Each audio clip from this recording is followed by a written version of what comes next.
Hello. So for today's video, so sorry I have to wear cap because bad hair day tayo ngayon. And actually I just woke up. Nagsuot lang ako ng maayos na damit para naman hindi tayo mukhang gusgusin. Charing. Anyway, I just want to share with this video that I have or the the cards or card or a deck that I ordered online has arrived. Parang siyang Soho card. Ito. But it's the brand is like B lang. And then mayroon siyang intimacy here and will provide and there are like 150 cards or prompts. And then it's parang built siya supposedly for parang magjowa or friends or something or like couple kind of thing. It's more of like a conversation starter sa isang relationship. If may jowa ka na, something like that, like, sometimes you get bored, right? So parang wala na kayo masyadong na-converse or parang you don't know what questions to ask. So this one is nice, no? Kasi the question is here and then you just have to answer it. Or you or the partner will just have to answer it and then you'll learn something from that partner. So, yun. Sabi dito, when conversation with your partner becomes scarce or superficial, intimacy plummets. And that's because intimacy is more than physical. It's also a connection you feel on mental, emotional, and even spiritual level. Strong relationships are built on strong communication. Ayun. So this set of cards will help you learn more about your partner. Yeah. And we will gonna answer some of the questions that they have. So actually, I already opened it and then I noticed na meron siyang 1, 2, 3, 4. Meron siyang 5 kinds of like, I don't know what it is, pero parang iba yung back color niya. So for example, this one is green or blue-green. Then there's another step, which is red. Ito yung intimacy deck. So more on sexual, I think more on the sexual kind of side, siguro. Kasi this one is relationship cards na, diba? Siguro we're gonna pick 5 or 1 card per type na lang, no, for this video. So we'll start with this relationship. Wait lang. Oh no! Kaya pala, na-mix ko yung blue at saka yung... Wait. Ayan, so may explanation naman pala. Hindi ko binasa yung manual. So meron siyang 6 na categories. So meron siyang past, meron siyang random, life, relationship, intimacy, and about you. So we're going to answer 1 card per category for this video. Okay. So hindi pala 5, 6 pala yung categories. So ayun, let's start with, ano bang una dito? Past. Okay, so the first question, or of course, the first question, which is the past, 1 question per category lang tayo. So describe a time when you had trust broken and how that affected you. Marami namang beses, pero most often, how it affected me is more of, parang nagkakaroon ng trauma-ish with that person. So for example, there was a time, I was in college back then. Tapos, may mga galawang college. I forgot really that told na yung eksena no, pero parang meron siyang, parang keep this information. This is really confidential or highly confidential, kumbaga. So I keep it naman, so wala namang problem. And then later on, siya lang din yung nag-divulge ng highly confidential na information niya. Though, yeah, he owns that one. Pero it's kind of weird lang for me na parang if you want me to keep it, then why are you divulging it? So, ayun. So that's something that I don't like. I mean, yeah, he owns that information kasi it's about that person naman eh. So, parang wala rin akong rights to really hold on it. Pero wala lang. Parang naano ko lang ba na parang it's kind of weird. Sila mismo yung sisira ng sarili nilang highly confidential information. Parang ganun. And then another one na significant, ano tawag nun, yung ex.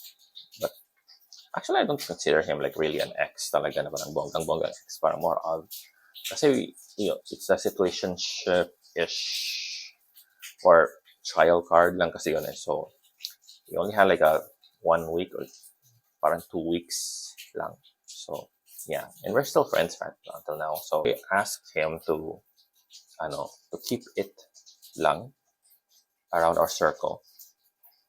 But later on, after like a few years, he divulged it. So, yun. After I've learned it na he divulged it, though hindi naman siya ganun ka-big deal, no? Pero I just don't want lang siguro to, to share my love story or mga ganun, mga eksena so far. So, mga friends ko, they are not aware. Hindi ko nga pinapakilala yung mga jowa ko. For example, if I have a jowa, then pinapakilala sa friends, they never know. And yun, kasi I'm not comfortable na i-share yung ganun. So how it affects me? So yun, I don't trust people and I don't trust those people that, broke my trust, ganun. So as much as possible, less information that I share and less interaction also. Kasi, if you have interact with that person and then probably that person will share something and you don't know if it's confidential, highly confidential, baka sa kanya confidential yun and then hindi ko din alam, so I might probably share it with others and then ako pa maging masama, no? Though rarely naman akong nag-share ng other information since in the conversation, ako yung matanong, hindi ako yung masalita. So, yun. Pero what if, just in case. So, let's move on to another category, which is random, which is in yellow. So, random lang siya. So, good luck. Baka, to. What's with one thing on your bucket list that we can do together within the next 3 months?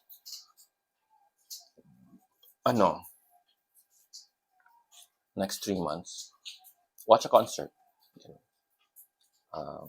Yan lang. Wala namang extreme, di ba? Watch a concert or probably kasi hindi I'm not really a fan. Well, actually sa concert parang okay lang. So, not really that much. It's just that parang I accept. Actually, pag cinema, I don't like watching alone. And even concert, it's just that sa cinema is medyo affordable kasi ang cinema, di ba, over concert. So, pag concert, I will just accept it na I will be watching alone kasi hindi naman kasi mahal naman ang mga concerts. So, it's either I can't afford to libre the person that I want or, if I want someone to join me, may ganun na kasama, I can't afford to libre that person. Diba? I can't afford that one. And if ever, then I'm gonna ask someone, like, oh, let's watch this one. It's either they don't like it or parang they're not a fan of that person or that artist and it's too expensive. So, ayun. So, I will just accept na lang. I will just gonna, accept it na, ganun. Pero just now lang naman din ako nag-watch. Okay? Parang recently lang na ako nag-watch ng mga concerts. Since yun nga, mahal din naman. Pero pag cinema, I really don't like na I'm alone watching. So it's either I will not watch it na lang or I'll just wait na lang siguro sa Netflix or something. Or maybe rent sa Google later on, right? If I really want to watch that movie. Pero sa cinema, no. Because sa restaurant, I can eat alone. So it's okay. But kasi pag restaurant, parang parang you can say that it's a need for your body to really eat. So regardless if may kasama ka or wala. But cinema kasi parang it's a luxury. Para for me, parang it's not necessary. You really need to go to the cinema. So parang it must be fun. It must be, There must be a vibe of fun and enjoyment, gano'n. Kasi pag if you're alone, parang, oh, you're very sad person. Parang gano'n. So yun yung nafe-feel ko. That's why I don't like watching cinema alone. Yun lang. Parang nasa, basta good. Okay, next is life, which is the green one. Let's move on kasi hahaba na naman to. Who of my friends or acquaintances do you feel has a negative influence on me? Let's just change the question. Like, who among my friends or acquaintances I feel has a negative influence on me? Okay, so far naman is negative influence. So far, wala naman, actually. Like, amazing. Wala akong mga bad influence, mga BI na friends. Probably because I have nabibilang lang na friends, gano'n. Hindi naman ako picky na friend. It's just that parang it's the universe will naturally pick the friends that I engage with, parang gano'n. Kasi, for example, if there is this person na hindi ko ka-vibe, or parang hindi ko naman sinasabing hindi ko ka-vibe, parang wala lang, parang okay lang naman sa kaming friends kami, gano'n. Pero the universe will find ways to remove that person. Gano'n. Parang merong parang gap or something. Hindi ko ma-explain, pero yeah. Personally naman, hindi man ako talkative or yung parang sharing outwardly, no? So, my way of conversation is more of questioning talaga. With the real, questioning or like, ang tawag nun, more on probing, parang ganun. So, dito lang ako sa ganito lang ako nag-share ng outwardly towards myself, no? From myself. Since wala naman kayo, hindi kayo mag-reply, right? So, the conversation is one way, which is from me in this format. Pero in real life, mostly, tahimik lang ako, and then if the conversation we usually is more of a question and answer, and then I usually ask the questions, and then they will answer, ganun. And then they will expound, and doon magtatagal yung conversation. And I've also learned din naman na, parang the best listeners are those people na matanong, and not necessarily those na nag-share ng opinion. So yun. So yun. So parang feeling ko if I'm gonna ask more questions, they will gonna sense or think that I'm a good conversationalist. Charot. Even if hindi talaga. Okay, let's move on to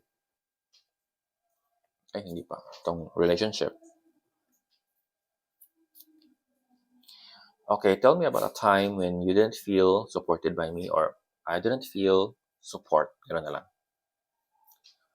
So, mostly, walang specific time, but mostly, since, siguro because I'm the eldest, and sa family namin is, wala kaming close na family din within our family, no? Wala kaming, parang my parents live in a place where they are just sila lang, walang other members of their family. So since I'm the eldest and my parents are hindi sila nakagraduate ng college. So high school lang sila, both of them. So limited lang yung ano. So when I was in elementary, okay pa yon. My mother will help me with my assignments, gano'n. But nung nag-high school na, wala na. So I don't feel parang I was really, my parents are really supporting my studies. Kasi public naman ako, public school naman ako sa high school. So, ayun. So, parang, in terms of financial, siguro more on the baon-baon lang, or the mga miscellaneous kines. So, yun lang yung expense nila. And then, so walang tutorial, yung mga home tutorial kines, right? And then, so yun. Pero hindi naman yun big deal. I survived naman. It's just like, ganun talaga yung parang life ko. And up until now, I'm always the sort of pioneer in doing things. Though it's not.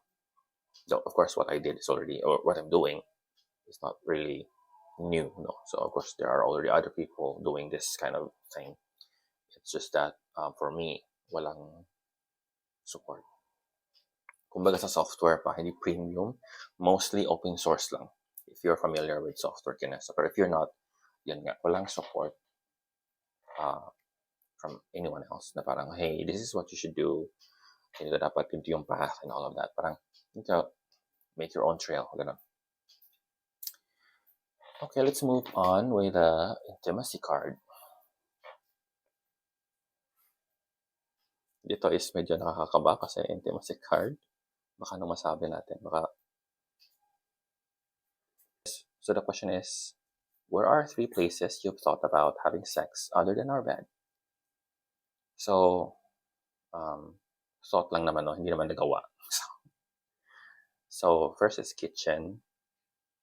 And next is bathtub. 3 places. So kitchen, bathtub, and outdoor or sa pool. Something like that. Oh, happy? Yan lang. Wala na explanation. Yun naman ang tanong. About you, this gray one. So when do you feel the most insecure? When do you feel the most insecure? When do you feel the most insecure? Siguro if, as of now, no, more on, siguro pag kulang yung financial capability ko. Yun. I feel like, yun, insecure siguro. Pero, as of now lang naman eh, right? So, in this economy, you need money. And then, now that, in the mature age, hindi na tayo bata, hindi na tayo fresh, right? So, it's also important na you must have other arsenal in your sleeves or parang ganon, or cards in your sleeves to, to offer, ganon. So, and it's important din naman if you are, parang, it's a common thing kasi sa society, na if you reach this age, you are expected to have something, not necessarily na, parang there is some expectations from you that somehow you should be successful, no? And in general naman, in this economy, success means money, right? Though hindi naman yung totoong explanation, hindi naman yung totoong definition of success, pero parang a shallow meaning of it is success means a lot of money. So ayun. So if I don't have that one, so that's when the time when I feel insecure. So ayun. So pag walang pera, dito lang sa bahay, walang hindi gala kasi mahirap na. Right, so let's next question. Oh, yun na pala. 6 na pala yun. So ayun, that's it, Pansit. 6 questions for each categories, no? Dito sa intimacy deck ang tawag. Ay, meron pala to siya. Merong manual pala. Pero this manual is mostly siguro for, same lang naman pala. Same lang ginawa natin actually. So ayun. So that's it, Pansit. Buyers.